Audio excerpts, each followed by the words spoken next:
Et pour en venir aux UAP, là, donc voilà, moi, comme je disais dans mon mail, j'avais été le témoin d'une manifestation, c'était en 2004, si je me trompe pas, au fin fond du Sénégal, là, à l'époque où je cherchais mon sujet de maîtrise.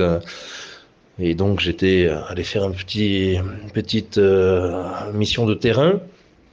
Et donc, on était 5 personnes au moment où on a fait l'observation, hein.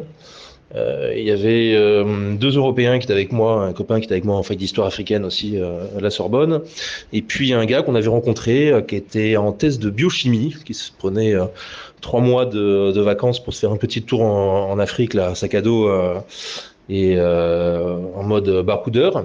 Et donc, on avait également 2 Sénégalais qui étaient avec nous. Et donc, c'était aux alentours de peut-être, je sais pas, 1 heure du matin. On était, je crois, au mois de février, si je me trompe pas.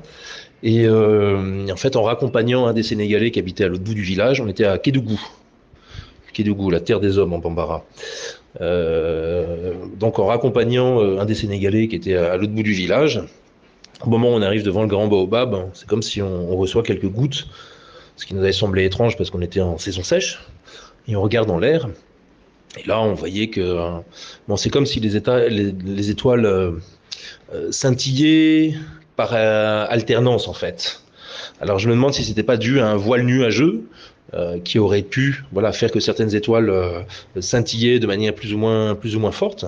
Et au moment où on observait ce scintillement, à ce moment-là, on a vu 3 sphères lumineuses qui étaient en forme de triangle et qui semblaient être à une distance relativement basse, hein.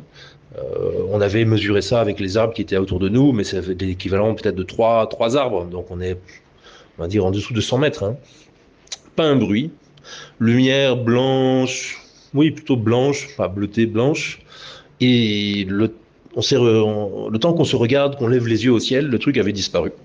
Et donc les Sénégalais nous ont dit ah mais ça arrive souvent, ce sont des sorciers, voilà ils se déplacent la nuit comme ça, etc. Et donc bon moi j'étais en fac d'histoire, en anthropologie et donc j'étais un petit peu voilà sur ces problématiques là d'ésotérisme, de sorcellerie. Je travaillais à l'époque sur les problématiques des rois forgerons avec bon tout ce que ça avait de mystique. Et j'ai pas du tout fait le lien avec les UAP. C'est 2 ans plus tard, en fait, quand j'ai regardé un documentaire là sur la vague Novnia en Belgique, que là, ça m'a fait un peu réfléchir à ça. Et donc, voilà, ça m'a interrogé parce que ça ressemblait quand même pas mal à certaines observations qui avaient été faites. Voilà.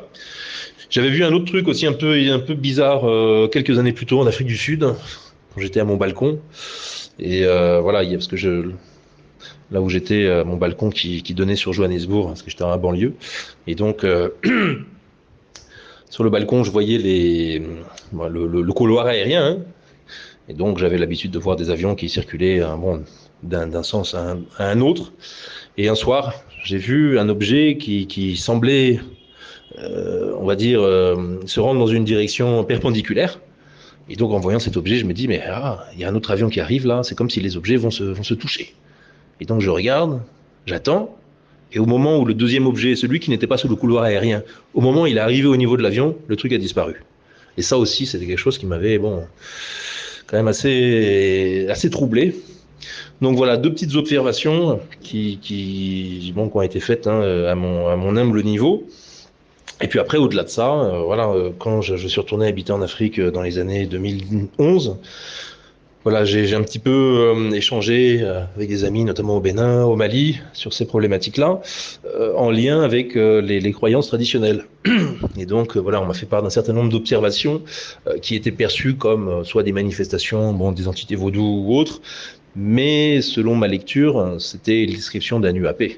Donc voilà. Et puis pour également tout ce qui est les problématiques de la pas cryptozoologie, mais avec les lutins, avec les bon, il y a des noms pour désigner ça, hein.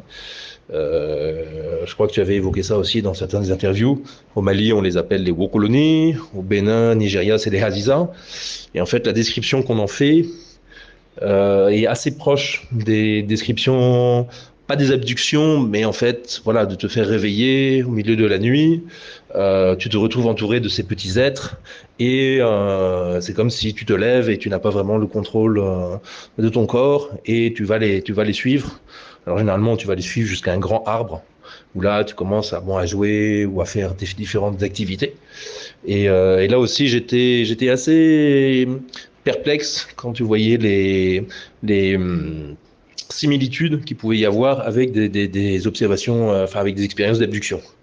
Bon, même si, comme tu le dis, c'est un sujet qui est tellement fou que quand tu commences à réfléchir à ça, bon, tu sais plus sur quel pied tenir.